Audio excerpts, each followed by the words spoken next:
18세기 영국의 건축가 크리스토퍼 렌이 세인트 폴 성당을 재건할 때의 일입니다. 그는 어느 날 평상복 차림으로 공사 현장을 이렇게 순찰하게 되었습니다. 그리고 채석장에서 일을 하는 인부들을 만나서 그들에게 이런 질문을 던졌습니다.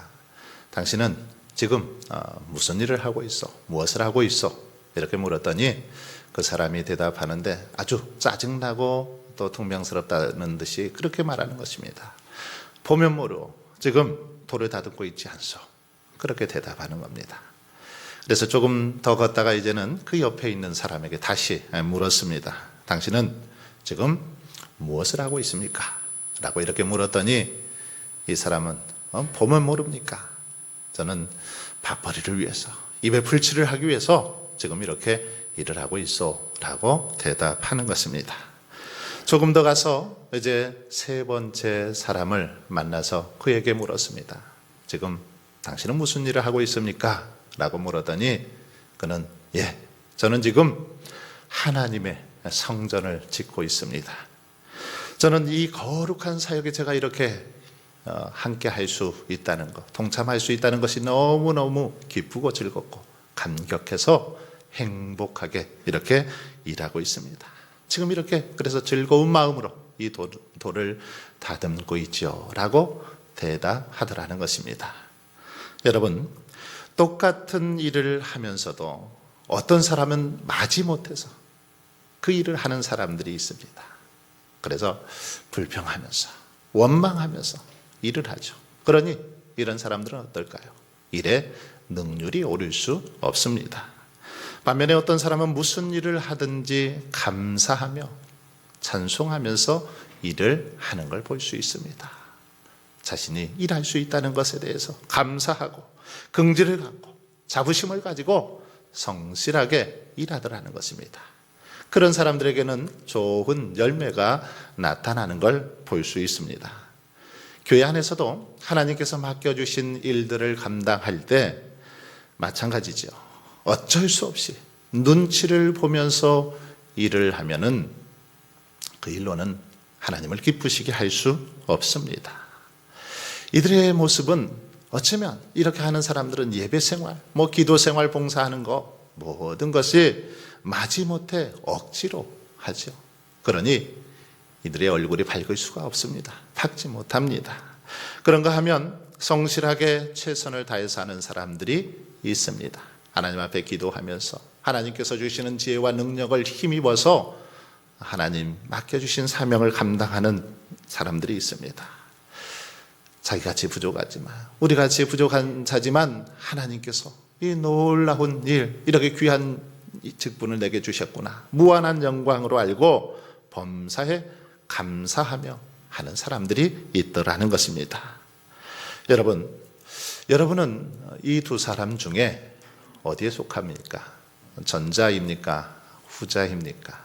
바라기는 저와 여러분이 다 뒤의 사람처럼 그렇게 하나님 앞에서 헌신하고 일할 수 있기를 바랍니다. 무슨 일을 하든지 기쁨으로, 감사함으로, 즐거움으로 그렇게 일할 수 있기를 바랍니다. 봉사를 해도, 기도 생활을 해도, 예배 생활을 해도 하나님 앞에서 이런 믿음의 자세로 감당해 나갈 수 있기를 바랍니다. 오늘 본문에 보면 우리 주님께서 지상 최후의 명령을 제자들에게 내리고 있는 그런 말씀이죠. 복음 증거의 사명, 이 사명을 제자들에게 이제 주시고는 하늘로 승천하십니다. 주님은 이 사명을 주시면서 우리들이 이 사명을 감당할 때 억지로 마지못해서 이 사명 감당하는 걸 결코 원치 않으십니다. 정말 하나님께서 주신 이 귀한 사명을 천직으로 알고 기쁨으로 즐거움으로 감당하길 원하신다라는 것입니다. 그래야 많은 열매를 맺을 수 있고 효과적으로 능력 있게 일할 수 있기 때문입니다. 그러면 여러분, 이 귀한 사명 우리는 어떻게 해야 잘 감당할 수 있을까요? 어떻게 해야만 우리가 이 주님께서 맡겨주신 이 사명을 통해서 아름다운 열매를 맺고 우리 하나님께 영광을 돌릴 수 있을까요? 오늘 본문은 그것에 대한 비결을 말씀해 주고 있습니다. 우리가 하나님의 일을 할 때 어떻게 해야 되는지 잘 가르쳐 주고 있습니다. 어떻게 하라는 것입니까? 먼저 성령의 권능을 덧입어 일할 것을 강조하고 있습니다. 하나님께서 우리에게 맡겨주신 사명, 하나님께서 우리에게 주신 직분, 그것이 무엇이든지 성령의 권능을 덧입어 감당할 것을 강조하고 있습니다. 왜 그렇습니까? 복음 증거, 하나님의 일은 성령의 능력이 주어질 때 잘 감당할 수 있기 때문입니다. 성령께서 함께 하실 때, 성령님께서 우리에게 능력을 부어주실 때 그 힘으로, 그 능력으로 감당해야 잘 감당할 수 있고 열매 맺을 수 있기 때문입니다. 8절에 보면 예수님께서는 제자들에게 오직 성령이 너희에게 임하시면 너희가 권능을 받고 예루살렘과 온 유대와 사마리아와 땅끝까지 이르러 내 증인이 되리라, 그렇게 명하고 있는 걸 볼 수 있습니다. 여기서 우리들이 특별히 주목해 보아야 할 말씀이 있죠.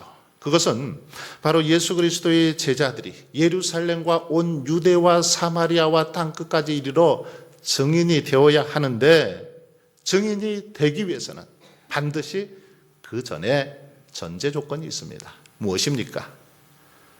이런 증인이 되기 위해서는 바로 성령이 임하셔서 성령의 권능을 받고 그 권능으로 일해야 된다라고 말씀하고 있습니다. 성령이 충만하게 임하셔서 그 성령 충만함으로, 성령의 능력으로 주신 사명을 감당할 것을 말씀하고 있습니다. 그렇습니다. 우리들이 주님의 증인이 되기 위해서는 반드시 성령님께서 주시는 권능을 덧입어야 합니다. 성령의 권능을 받지 않으면 절대로 능력 있게 우리가 사명 감당할 수 없습니다. 즐거이 헌신할 수 없습니다. 성령 충만함으로, 성령의 능력으로 우리가 충만할 때 참된 복음의 증거자가 될 수 있고 하나님께서 맡겨주신 사명 감당할 수 있습니다.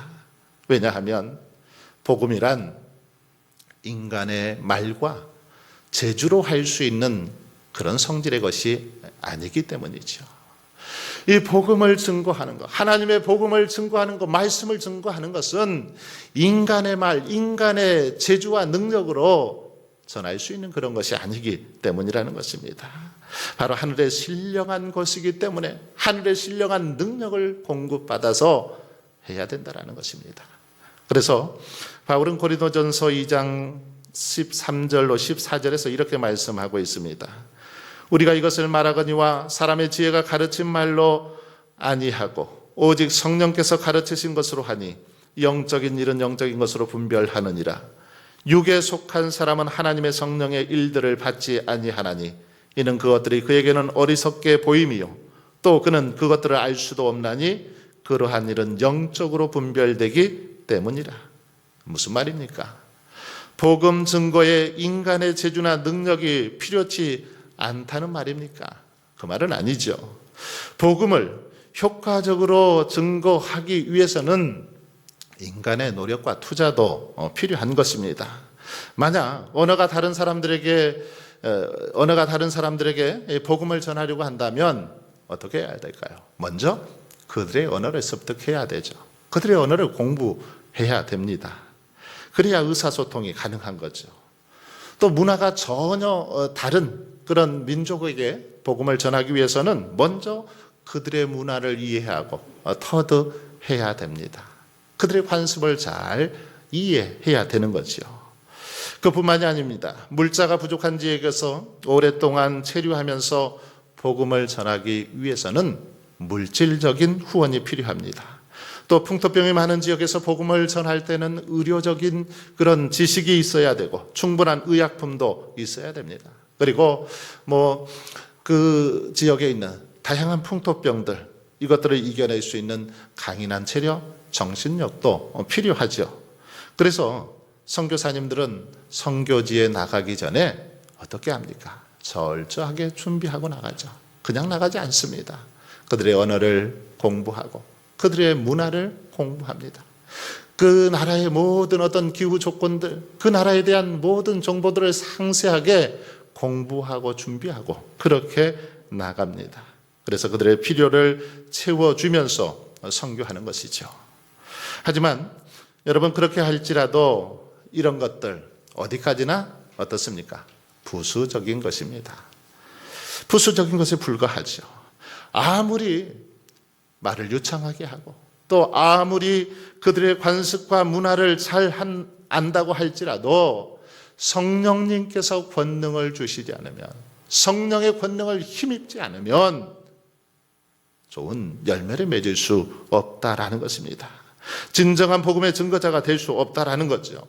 여러분, 그러므로 우리들이 진정으로 주님의 증인이 되기를 원하신다라면, 생명의 복음을 전하는 그런 삶을 살기를 원하신다면 먼저 우리는 성령의 권능을 덧입어야 될 줄 믿습니다. 우리 하나님께 성령의 능력을 우리에게 부어달라고 기도하며 나아가는 자세가 필요하다라는 것입니다. 그래서 성령을 덧입어서, 성령의 권능을 힘입어서 성령께서 가르쳐 주시는 말로 능력 있게 복음을 전할 때 아름다운 열매를 맺게 될 줄 믿습니다. 미국의 펜실베니아 주에 가면 교회에 아주 유명한 두 가지 명물이 있습니다. 하나는 아주 유명한 그런 목사요, 또 하나는 유명한 교회입니다. 그 교회는 왜 유명한가 하면, 아무리 이렇게 훌륭한 목사님들이 그 교회에 부임하더라도 6개월을 채우지 못하고 쫓겨납니다. 교회가 늘 분란이 가득하기 때문이죠. 그리고 이 유명한 목사는 아무리 좋은 교회 부임을 해도 6개월을 견디지 못하고 역시 쫓겨납니다. 그래서 사람들은 이 교회나 목사에게 그들의 은혜가 메말랐다, 그래서 별명을 붙여주었습니다. 마른 막대기 교회, 마른 막대기 목사, 이렇게 별명을 붙여주었습니다. 이제 이 목사는 더 이상 심우할 교회가 없었습니다. 그러나 목사가 교회를 담당하지 못하니까, 목회를 하지 못하니까 얼마나 답답하겠습니까? 힘들죠.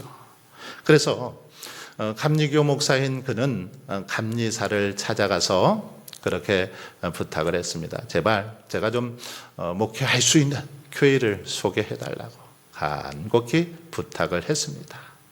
그래서 교회를 이렇게 소개를 받았는데 하필 마른 막대기 교회로 소개를 받게 된 것입니다. 그래서 이제 이 마른 막대기 목사는 마른 막대기 교회에 부임을 하게 되었는데, 교회에서 이 사실을 알고 낙심이 되었죠. 마른 막대기 목사가 교회에 온다고 하니까 얼마나 이제 성도들이 낙심했겠습니까?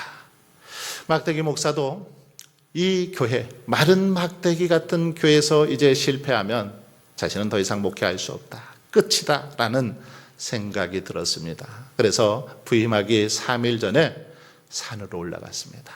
산에 올라가서 하나님 앞에 기도했습니다. 하나님 앞에 간절히 기도했더니 거기서 성령의 불을 조금 받았습니다. 조금 받아서 이제 막대기 교회 부임해서 첫 설교를 하게 되었습니다. 그런데 첫 설교를 해보니까 분위기가 괜찮습니다. 성도들의 반응이 괜찮은 것입니다. 교회가 그래도 이렇게 설교할 때 자신의 그 설교에 아멘을 하는 것이죠. 그래서 막대기 목사는 예배가 끝나자마자 그 길로 다시 산으로 기도하러 올라갔습니다. 기도하러 가서 하나님, 제가 다시 하나님 앞에 나왔습니다. 막대기 목사가 다시 주님 앞에 나왔사오니 주여 능력을 부어 주시옵소서. 간절하게 하나님 앞에 기도했습니다. 그랬더니 이번에는 정말로 뜨겁게 성령의 불이 임했습니다. 그리고 나서 이제 주일 강단에 서서 설교를 하는데 온 성도들이 은혜를 받고 이 마른 막대기 목사의 얼굴도 광채가 나더라는 것입니다. 한편 이 감리사는 막대기 목사를 그 교회에 이렇게 소개해 놓고 걱정이 되었습니다. 그래서 어떻게 하고 있나 싶어서 저녁 예배에 참석하기 위해서 교회 앞에 다다랐습니다. 그런데 교회 앞에 다다라서 보니까 교회 안에서 싸움 소리처럼 막 왁자지껄한 소리가 들리는 것입니다. 감리사의 마음이 그냥 덜컹 내려앉았죠. 아이고, 큰일 났구나. 벌써부터 또 싸움질 하는구나. 이런 마음이 들어서 이렇게 예배당 문을 열어봤는데 웬걸요? 온 성도들이 열심히 막 통성기도 하는 것입니다. 큰 소리로 기도하는 소리가 그렇게 들린 거죠. 너무 깜짝 놀랐습니다. 그래서 예배를 마치고 이 감리사는 목사님에게 물었습니다. 목사님, 이 일이 어찌 된 것입니까? 어떻게 해서 이런 일이 벌어지게 되었습니까? 라고 묻자 이 마른 막대기 목사가 이렇게 대답했습니다. 감리사님, 마른 막대기에 불이 붙었으니 얼마나 잘 타겠습니까? 그러더라는 거죠.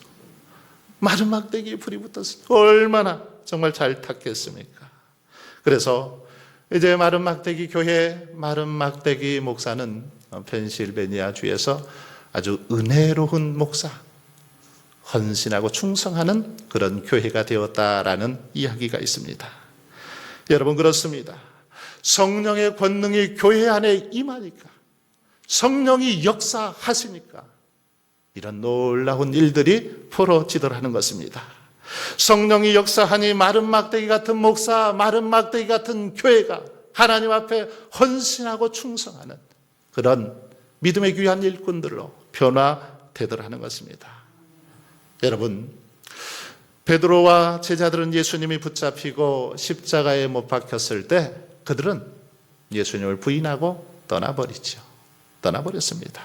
그러나 이들이 오순절날 마가 다락방에서 성령의 충만함을 받고 성령의 권능을 덧입었을 때 어떤 역사가 일어났습니까? 어떻게 되었습니까? 그들이 성령 충만할 때 그들은 더 이상 겁쟁이가 아니었습니다. 이제는 담대하게 복음을 전했죠. 그럴 때 하루 3,000명이 회개하고 돌아오는 놀라운 역사가 일어났습니다. 그들이 담대하게 복음을 전할 때에 귀신이 떠나가고 안진뱅이가 일어나고 병든 자들이 고침받는 그런 역사들이 일어나게 되더라는 것입니다. 그렇습니다. 이처럼 우리들이 성령의 권능을 덧입을 때 그들은 기쁨으로 복음을 증거할 수 있었고 성공적으로 참으로 주신 사명을 감당할 수 있었습니다. 그래서 진정으로 생명을 살리는 위대한 하나님의 일꾼이 될 수 있었다라는 것입니다. 여러분, 그러므로 저와 여러분은 내 경험, 내 말, 내 재주나 능력으로 복음을 증거하는 것이 아니라 이제 성령의 권능을 힘입어서 성령께서 주시는 그 능력으로 하나님의 복음의 증거자들이 다 될 수 있기를 바랍니다. 그럴 때 하나님께서 도우셔서 힘있게 능력있게 증거하게 하시고 많은 열매 맺도록 도우실 줄 믿습니다. 또한 우리들이 복음을 효과적으로 전하기 위해서는 오늘 본문에 보면 가까운 곳, 이 가까운 곳으로부터 먼 곳으로 그렇게 복음을 전할 것을 명하고 있는 걸 볼 수 있습니다. 8절을 보면 예수님께서 당신의 제자들에게 성령이 임하시면 그들의 권능을 받고 예루살렘과 온 유대와 사마리아와 땅끝까지 이르러 증인이 될 것을 말씀하시죠. 여기서 우리는 예수 그리스도께서 말씀하신 이 복음 전파의 영역에 대해서 주목할 필요가 있습니다. 예수 그리스도께서는 복음 전파의 영역을 말씀하시면서 단순히 이 땅끝까지 이르러 내 증인이 되리라 이렇게 처음부터 말씀하지 않으시고 처음에 예루살렘 그리고 온 유대와 사마리아와 땅끝까지 이렇게 순차적으로 그 영역을 넓혀가면서 말씀하신 걸 볼 수 있습니다. 이것은 복음이 예루살렘을 중심으로 가까운 곳에서부터 먼 곳으로 증거되도록 그렇게 하라는 말씀이죠. 가까운 곳에서 시작해서 점점점 먼 곳으로 이제 복음이 확장되어지기를 바란다라는 것입니다. 그래서 사도행전을 보면 실제로 복음이 예루살렘과 그 인근에서부터 이렇게 복음이 시작이 됩니다.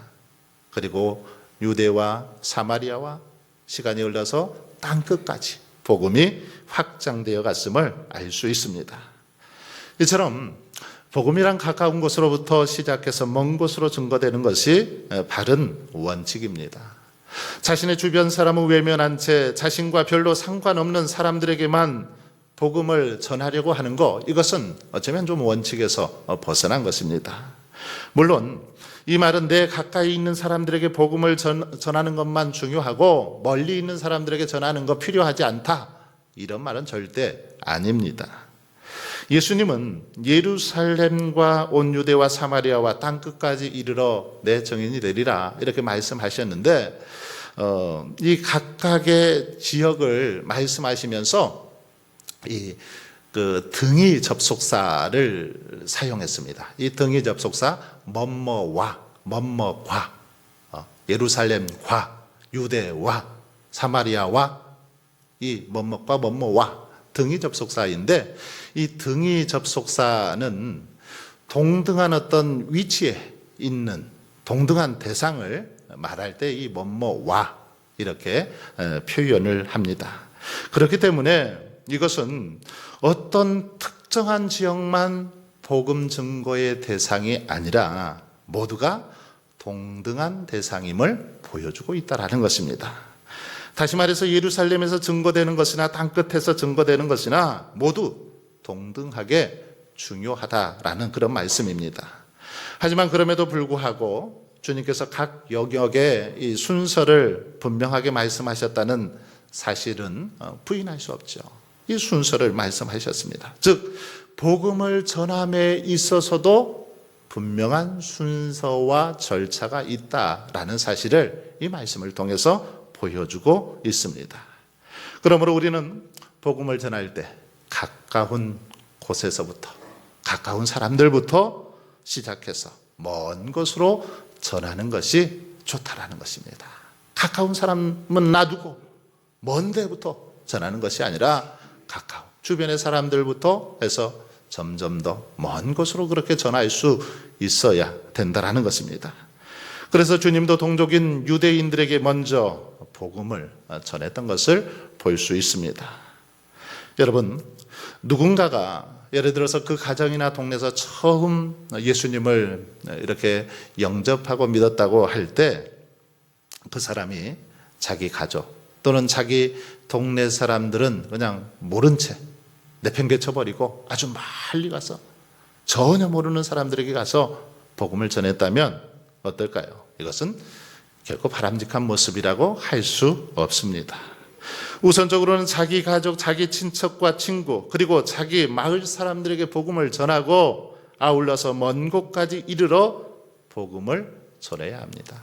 만약 그렇게 하지 않으면 그 사람은 자기 가족, 어쩌면 자기 친족들을 사랑할 줄 모르는 사람이죠.